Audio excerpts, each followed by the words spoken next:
تو آپ نے اللہ سے دعا کی کہ ایسا معجزہ صادر ہو جائے کہ ان جنوں کو آپ کی وفات کا علم ہی نہ ہو اور وہ اسی طرح اپنے کاموں میں مصروف رہ کر مسجد کی تعمیر مکمل کر دیں۔ لہٰذا اسی حجرے کے اندر جب آپ عبادت میں مصروف تھے تو آپ کی روح قبض کر لی گئی، لیکن اس عصا کے سہارے آپ علیہ السلام کی جسم مبارک ویسے ہی کھڑی رہی۔ السلام علیکم، welcome back to my another reaction video. Guys آج ہم ایک ویڈیو ریئیکشن کرتے ہیں مسجد الاقصی کی بارے میں۔ مسجد الاقصی جنہوں نے کیسے تعمیر کیا تھا اس کے اوپر آج ہم ایک ویڈیو ریئیکشن کرتے ہیں، اور یہ بھی جانتے ہیں کہ اللہ تعالیٰ خود فرماتا ہے کہ جنوں کو غیب کا علم نہیں ہے۔ حضرت سلیمان علیہ السلام کا موت بھی کیا تھا، تو اس کے اوپر آج ہم ایک ویڈیو ریئیکشن کرتے ہیں۔ آپ بھائیوں اور بہنوں سے گزارش ہے کہ ویڈیو پورا واچ کریں، بہت انٹرسٹ ہونے والی ہے۔ تو بنا ویسٹ کے ٹائم چلتے ہیں اپنی موضوع کی طرف۔ مسجد اقصی اسلام کی 3 مقدس ترین مقامات میں ایک ہے، جس کی طرف سفر کرنا بھی باعث اجر و ثواب ہے۔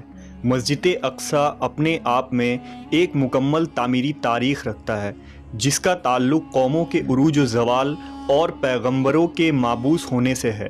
مسجد اقصی ہم مسلمانوں کے لیے قبلہ اول کی حیثیت رکھتا ہے، جس کی طرف رخ کر کے نبی اکرم محمد صلی اللہ علیہ وسلم اور آپ کے اصحاب نے تقریباً 1.5 سالوں تک نماز ادا کی، اور یوں لوگوں کو یہ پیغام دیا کہ اسلام کوئی نیا دین نہیں بلکہ یہ دین ابراہیم ہی کی ایک شکل ہے، جو حضرت موسیٰ و عیسیٰ علیہ السلام کے تعلیمات کو پھر سے زندہ کرنے اور اصل توریت و انجیل کے پیغام پر عمل پیرا ہے۔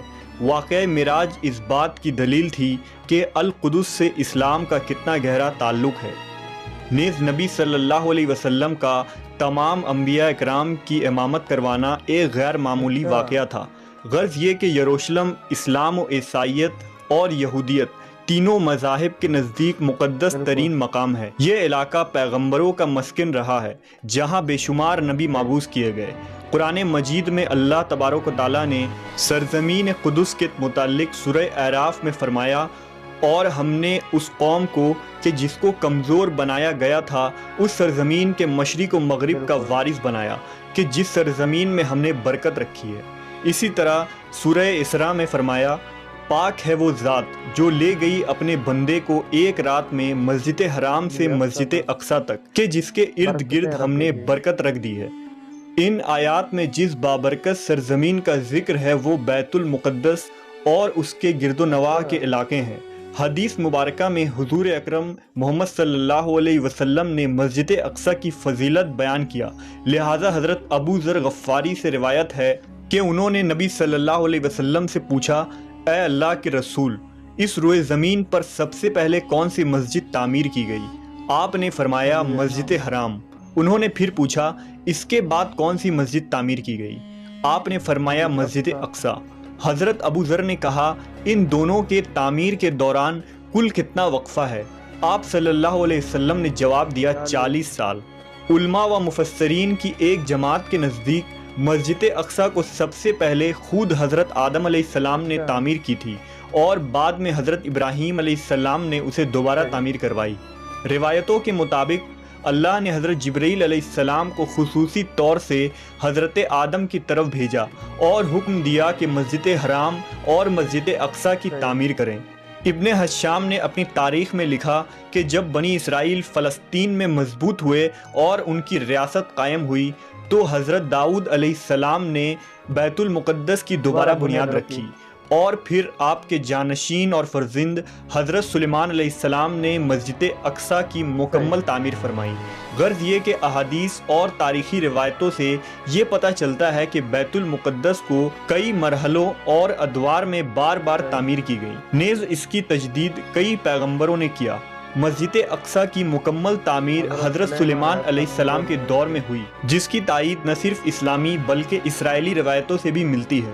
حضرت سلیمان علیہ السلام اللہ کے جلیل القدر پیغمبر تھے، جن کی سلطنت مشرق سے مغرب تک تھی، اور انسانوں کے ساتھ چرند و پرند، جانور، حیوانات اور جنات پر بھی آپ نے حکومت کی تھی۔ جنات آپ کے تابع اور فرما بردار تھے۔ اللہ نے جنات کو آپ کے تابع کر دیا تھا جو حکومتی امور میں حضرت سلیمان علیہ السلام کے حکم کی تعمیل کیا کرتے اور بڑے بڑے کام سر انجام دیتے۔ لہٰذا مسجد اقصیٰ کی تعمیری کام میں حضرت سلیمان نے جناتوں کو بھی لگایا تھا۔ اس مسجد کی تعمیر آپ کے بادشاہ بننے کے بعد ہی شروع ہو گئی اور تقریباً 40 سالوں میں مسجد کی تعمیر مکمل کی گئی۔ تعمیری مقام پر حضرت سلیمان علیہ السلام نے شیشے کا ایک حجرہ بنایا تھا جس کے اندر آپ عبادت کیا کرتے تھے۔ آپ اپنے عصا کے سہارے کھڑے رہتے اور اللہ کی عبادت میں مشغول رہا کرتے تھے۔ یہ عبادت کافی طویل ہوتی تھی۔ آپ کئی دن یا ماہ ایسے ہی کھڑے رہتے اور جنات اپنے کاموں میں مشغول رہا کرتے۔